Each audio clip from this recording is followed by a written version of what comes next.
Greetings, mere mortals, and welcome back to Monster Month, where we discuss monstrous toys. The concept isn't that hard to grasp. And today we're talking about a sort of G.I. Joe figure, but not really, from Hasbro's Street Fighter 2 line. So meet Blanka. This figure was released in 1993 with one original body part, his head. Yeah, his whole body is that of Road Pig, just painted green. Look, Hasbro, just because this worked for the 70s Hulk doesn't mean it works here. Although, come to think of it, this would be the world's easiest G.I. Joe Incredible Hulk custom. Just paint the hair dark green. Anyway, using this mold means he has arrows sculpted on his leg. That would be for Road Pig's wrist weapon thing, but Blanka didn't come with that, so it looks pretty out of place. The most important thing to ask about this figure is, does it look like Blanka? Kinda? Not really. This is supposed to be based off Street Fighter 2 Blanka. That character is more yellowish green than this. Also, he's supposed to have chest hair, and shorts, and bare feet, and no wristband. I could go on here, but I think I've made my point. No, I haven't, as his hair should also be, well, there should be more of it. So this figure fails at being Blanka in practically every way, but even so, people will take one look at it and still say, yep, that's Blanka. As a 1993 G.I. Joe figure, he came with a bunch of generic weapons, including a rocket launcher, because of course he did. Between this and reusing an entire body almost, yeah, Hasbro's cheapness is really on display here. So, this isn't a very good Street Fighter figure, and it's also not a very good G.I. Joe figure.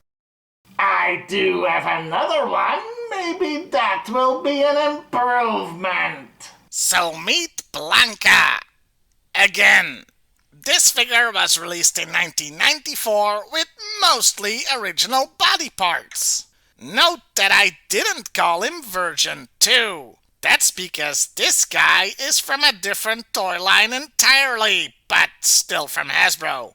He's from the Street Fighter the Movie series, which is unrelated to G.I. Joe, though they did reuse the head but gave him a new body. A blue body. Why is it blue? Oh, right. That's the color of the second Blanka in a mirror match.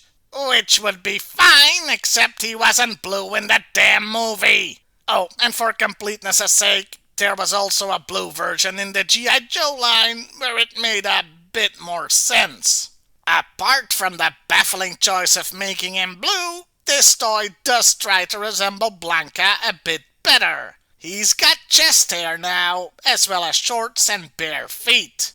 And his legs are molded in a way that makes him a bit hunched over, which is okay, except it means he has no knee articulation. He's also got a gimmick where his arms are on a spring so he can karate chop or something. For accessories, he had a brown version of that stick Thrasher came with, and a flimsy piece of green translucent plastic that hilariously is supposed to be his cryo chamber from the movie. Yes, it's truly like movie magic come to life here. This being a standalone figure not related to G.I. Joe makes it a bit better as a Blanka, but it's still just an okay toy.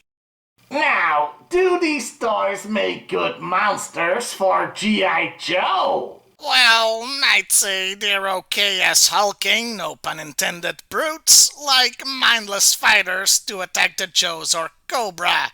Which is funny because Blanka really isn't like that. As we'll discover as we talk about the character. Though that is a bit complicated, as there are so many different sources for his character. The file card calls him a mysterious figure from the jungle of Brazil that appeared to challenge any fighter. In the street, I assume. Though called a half-beast, he is passive and docile unless enraged. Yeah, wherever could they have gotten the inspiration for this guy? That's not much to go on. But we do have a few decades of backstory from the games to help us. He was on a plane that crashed into the Brazilian jungle and learned to not just survive, but thrive and become the king of the jungle. As for why he's green, it's because he eats plants. He gets so much chlorophyll, it turned him green, apparently. Okay, that's not how that works, but whatever. The reason for the plane crash depends on whether you follow the Japanese games or the English ones. It either got struck by lightning, also giving him the electric powers he uses in the game, or it was shut down by M. Bison's organization. In that case, he got his powers from electric eels. Hey, it makes about as much sense as a radioactive spider, okay? In either version, he's a gentle, intelligent guy who just gets a bit worked up when he's angry. The movie version is of course completely different, where he was Guile's best friend who got captured and experimented on by Bison that turned him into a violent monster, though it only partially worked. And he wasn't freaking blue. Blanka did not appear in the G.I.Joe cartoons or comics. Duh. I understand he has been in several other media, so I'm thinking he might be popular among Street Fighter fans or something. I'm sure there may be one or two websites devoted to him. And that was Blanka. A great character, but not done justice by Hasbro in the 90s. The Street Fighter, and for that matter Mortal Kombat lines deserve better, damn it. Mortal Kombat.